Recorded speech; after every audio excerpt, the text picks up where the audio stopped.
నమస్కారం. వార్తా విశ్లేషణ కార్యక్రమం లైవ్ షోకి స్వాగతం. ముందుగా ఈరోజు విశ్లేషణ. సాక్షి ఆంధ్రప్రదేశ్.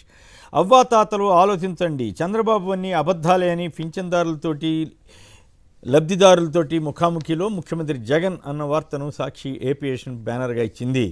వేమిరెడ్డి ప్రశాంత్ రెడ్డి ఫోన్ సంభాషణలో టీడీపీకి సంబంధించిన పలువురు ఓటమి గురించి తదితర విషయాలు మాట్లాడిన ఆడియో టేప్ లీక్ అవడం కలకలం రేపుతోంది. డిజైన్ టెక్ ఆస్తులు ఈడీ జప్తు చేయడం సవ్వేనని హైకోర్టు తీర్పిచ్చింది. సిఐడి కేసుల్లో దోషులకు శిక్ష ఖాయమనే 5 కేసులు దర్యాప్తు చేస్తున్నామని సిట్ ప్రకటించిన వార్తనిచ్చారు. రాజకీయాల్లో పవంది నటనేనని పోతిన మహేష్, జనసేన నేత పోతిన మహేష్ వ్యాఖ్యానించారు. మళ్లీ పలికిన బాబు చిలక నాడు లగడపాటిలా నేడు పీకే జోస్యం చిలక జోస్యం అంటూ స్టోరీ ఇచ్చారు. సాక్షి తెలంగాణ 14 స్థానాల్లో గెలుపు కోసం కాంగ్రెస్ 3 అంచెల వ్యూహం. ఈ నెల 15 తర్వాత బస్సు యాత్ర ద్వారా మాజీ సీఎం కేసీఆర్ ప్రచారానికి దిగబోతున్నారు. రేవంత్ ఇంటి దగ్గరలోనే ఓ వార్ రూమ్ ఏర్పాటు చేసినట్లు రాధాకృష్ణరావు విచారణలో వెల్లడైంది. వివేక హత్య కేసులో హియర్సే ఎవిడెన్స్ సాక్ష్యంగా చెల్లదని హైకోర్టు అభిప్రాయపడింది. భాస్కర్ రెడ్డి, ఉదయ్ కుమార్ రెడ్డిల బెయిల్ పిటిషన్లపై తీర్పును రిజర్వ్ చేశారు. ఈనాడు ఆంధ్రప్రదేశ్. చంద్రబాబు లోకేష్లపై కేసులకు సంబంధించి కీలక పత్రాలు కాల్ చేశారంటూ పిచ్చి కథనాన్ని ఈనాడు బ్యానర్గా వండివార్చింది.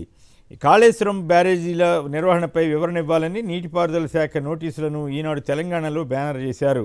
కొడంగల్లో మెజార్టీ తగ్గించేందుకు బీజేపీ బీఆర్ఎస్ కుట్రలు చేస్తున్నాయని రేవంత్ రెడ్డి అన్నారు. గనులకు దూరం నిర్వహణ భారం అంటూ యాదాద్రి భద్రాద్రి విద్యుత్ ఉత్పత్తి కేంద్రాల పరిస్థితిపై కథనాన్నిచ్చారు. నమస్తే తెలంగాణ. తెలంగాణలో 23,000 చెరువులు ఖాళీ అయ్యి కరువు ఛాయలు అలుముకున్నాయంటూ ఈ పత్రిక కథనాన్ని ఇచ్చింది. తమిళనాడులో బీజేపీ నేతల వద్ద 4 కోట్ల రూపాయలు పట్టివేత. సీఎం రేవంత్ రెడ్డికి తప్పిన ప్రమాదం. వెలుగు. ఎస్ఐబి బీఆర్ఎస్ ప్రైవేట్ సైన్యంగా మారిందని మావోయిస్టుల ఎయిర్వేతకు ఏర్పాటు చేసిన ఈ పోలీసు దళం కేసీఆర్ తనకు అనుకూలంగా మార్చుకున్నారంటూ స్టోరీ ఇచ్చారు. కాంగ్రెస్ సర్కార్ 5 ఏళ్ళు ఉంటుందో ఉండదోనని కేంద్ర మంత్రి కిషన్ రెడ్డి వ్యాఖ్యానించారు.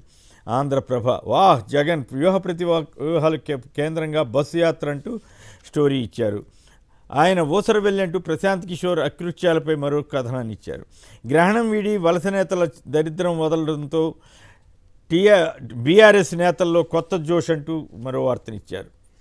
నేను ఎక్కడున్నా కొడంగల్ నా గుండె చప్పుడని సీఎం రేవంత్ రెడ్డి అన్నారు. వార్త. ఇళ్ల వద్దకే సంక్షేమ పథకాలు అందిస్తున్నామని ముఖ్యమంత్రి జగన్ రోడ్ షోలో చెప్పారు. స్కూళ్లలో వాటర్ బిల్స్ విధానాన్ని వేసవి సెలవుల తర్వాత కొనసాగించనున్నారు. కవితకు బెయిల్ని తిరస్కరించారు. అడవుల్లో ఎన్నికల స్టంట్, పోలింగ్ బహిష్కరణకు మావోల పిలుపు. ఇంగ్లీష్ పత్రికలు చూస్తే అరుణాచల్ ప్రదేశ్ భారత్లో ముమ్మడికి అంతర్భాగమేనని ప్రధాని మోడీ చేసిన వ్యాఖ్యలను టైమ్స్ ఆఫ్ ఇండియా బ్యానర్గా ఇచ్చింది. కాంగ్రెస్ మేనిఫెస్టోను ముస్లిం లీగ్ మేనిఫెస్టోతో పోల్చిన ప్రధాని మోడీపై కాంగ్రెస్ పార్టీ చీఫ్ ఎలక్షన్ కమిషనర్కి ఫిర్యాదు చేసిన వార్తను డక్కన్ క్రానికల్ ఇచ్చింది. దేశంలో అప్పులు జీవితకాల గరిష్టానికి చేరుకున్నాయంటూ ఓ రీసెర్చ్ రిపోర్టు సంబంధించిన వార్తను కేంద్ర ప్రభుత్వ అప్పులపై హిందూ బ్యానర్గా ఇచ్చింది. జమ్మూ కాశ్మీర్ విషయంలో భారత్ పాక్ మధ్యల చర్చలకు సౌదీ మధ్యవర్తిత్వం వహించేందుకు సిద్ధంగా ఉందని ఇండియన్ ఎక్స్ప్రెస్ తెలిపింది. ఇవి ప్రధానంగా పత్రికలు వచ్చిన వార్తా విశేషాలు. వాటికి సంబంధించిన విశ్లేషణ. ఇక